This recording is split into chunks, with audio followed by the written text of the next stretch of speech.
بسم اللہ الرحمن الرحیم۔ السلام علیکم ورحمۃ اللہ وبرکاتہ۔ الحمد للہ وکفی وسلام علی عبادہ الذین اصطفی، اما بعد۔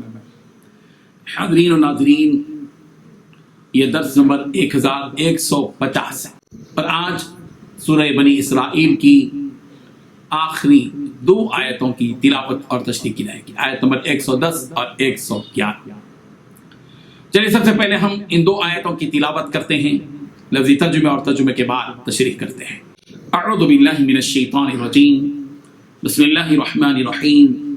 قل ادعوا اللہ او ادعوا الرحمن ایما تدعوا فله الاسماء الحسنى ولا تجهر بصلاتك ولا تخافت بها وابتغ بين ذلك سبيلا وقل الحمد لله الذي لم يتخذ ولدا ولم يكن له شريك في الملك ولم يكن له ولي من الذل وكبره تكبيرا۔ صدق اللہ العظیم۔ لفظی ترجمہ یوں ہے، قل کہہ دیجئے، ادعو اللہ، تم اللہ کو پکارو، اب ادعو الرحمن، یا رحمان کہہ کر پکارو، اجما تدعو، جس کے ساتھ بھی تم پکارو، فلہ الاسماء الحسنى، تو اسی کے لیے ہیں سارے نام بہت اچھے، ولا تجہر، اور آواز بلند نہ کریں، بصلاتک، اپنی نماز کے ساتھ، ولا تخافت، اور نہ بہت آہستہ آواز کریں، بہا، اس کے ساتھ، وابتغی، بلکہ تلاش کریں، بین ذالک سبیلا، ان کے درمیان راستہ، وقل، اور کہہ دیجئے، الحمدللہ، تمام تعریف اللہ ہی کے لیے ہے، الذی، وہ جس نے، لم یتخذ، نہیں بنائی، ولدن، کوئی اولاد، ولم یکن، اور نہیں ہے، لہو، اس کا، شریکن، کوئی شریک، فی الملک، بادشاہی میں، ولم یکن، اور نہیں ہے، لہو، اس کا، ولیٌ، کوئی حمایتی، من الذل، بوجہ ذلت، کمزوری کے، وکبر، وہ، اور آپ اس اللہ کی بڑائی بیان کیجئے، تکبیرہ، خوب بڑائی بیان کرنا۔ ترجمہ یہ ہے، کہہ دو کہ چاہے تم اللہ کو پکارو یا رحمان کو پکارو، جس نام سے بھی اللہ کو پکارو گے، ایک ہی بات، کیونکہ تمام بہترین نام اسی کے ہیں، اور تم اپنی نماز نہ بہت اونچی آواز سے پڑھو اور نہ بہت پست آواز سے، بلکہ ان دونوں کے درمیان معتدل راستہ اختیار کرو، اور کہو کہ تمام تعریفیں اللہ کی ہیں، جس نے نہ کوئی بیٹا بنایا، نہ اس کی سلطنت میں کوئی شریک ہے، اور نہ اسے عاجزی سے بچانے کے لیے کوئی حمایتی درکار ہے، اور اس کی ایسی بڑائی بیان کرو جیسی بڑائی بیان کرنے کا اسے حق حاصل ہے۔ ان دو آیتوں میں 8 باتیں بتلائی گئی ہیں۔ پہلی بات، کہہ دو کہ چاہے تم اللہ کو پکارو یا رحمان کو پکارو۔ دوسری بات، جس نام سے بھی اللہ کو پکارو گے، ایک ہی بات۔ تیسری بات، کیونکہ تمام بہترین نام اسی اللہ کے ہیں۔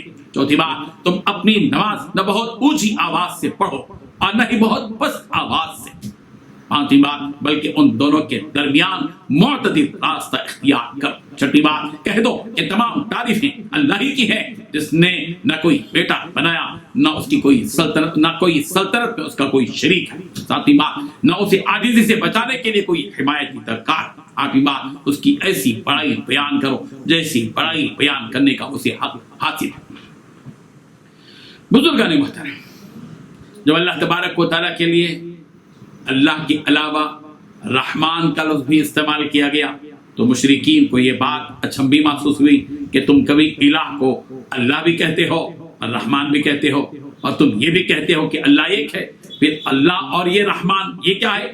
انہیں کیا معلوم کہ اللہ اپنی ذات میں تنہا اور اکیلا ہے، اگرچہ کہ اللہ کے نام کہیں۔ رسول رحمت صلی اللہ علیہ وسلم یہی بات کہی جا رہی ہے۔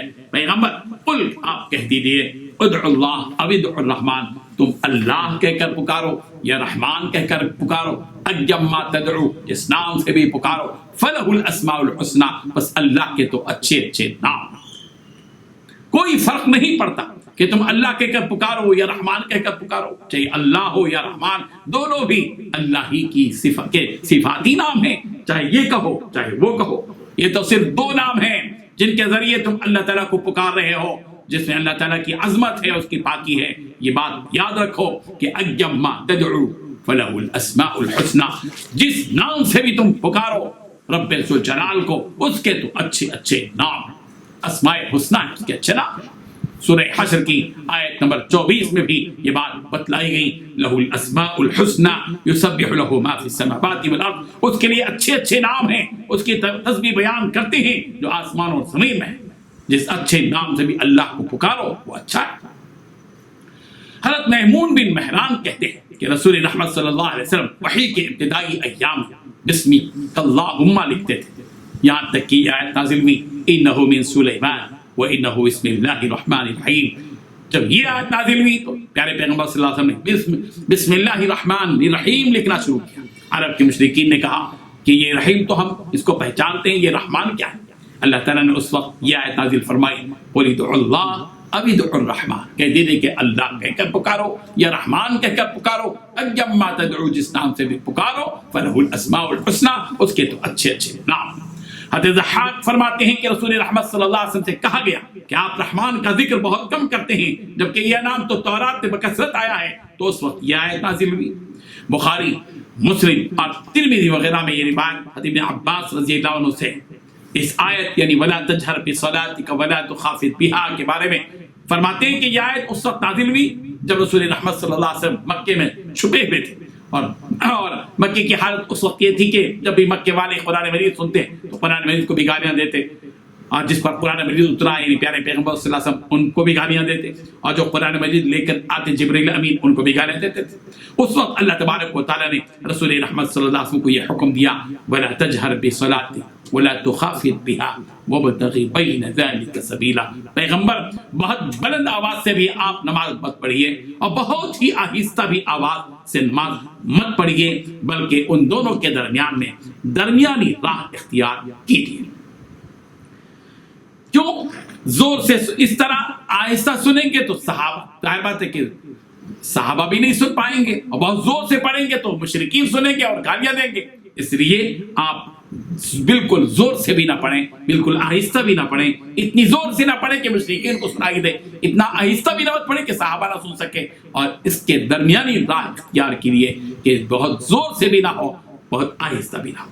یہ بھی مروی ہے کہ حضرت ابوبکر صدیق رضی اللہ عنہ اپنی قرات آہستہ پڑھتے تھے اور کہتے تھے کہ میں تو اپنے رب سے سرگوشی کرتا ہوں، کاناپوسی کرتا ہوں، اور اس کو میری ضرورت معلوم ہے۔ حضرت عمر فاروق رضی اللہ عنہ بلند آواز سے پڑھتے تھے اور کہتے تھے کہ میں اس بلند آواز کی قرات سے شیطان کو بھگاتا ہوں۔ جب یہ اس وقت میں یہ آیت نازل ہوئی اور تو رسول کریم صلی اللہ علیہ وسلم سے کہا گیا اور حکم دیا، تو اس وقت میں حضرت ابوبکر صدیق سے فرمایا کہ تم پیارے پیغمبر صلی اللہ علیہ وسلم اس وقت نے جب یہ آیت نازل ہوئی سرکار نے فرمایا حضرت ابوبکر صدیق سے کہ ابوبکر تم اپنی آواز کو تھوڑا بلند کر، حضرت عمر سے فرمایا کہ تم اپنی آواز کو تھوڑا سا پست کر۔ اللہ اکبر۔ اللہ تبارک و تعالیٰ ان حقیقتوں کو سمجھنے کی ہم سب کو توفیق عطا فرمائے۔ وآخر دعوانا الحمدللہ۔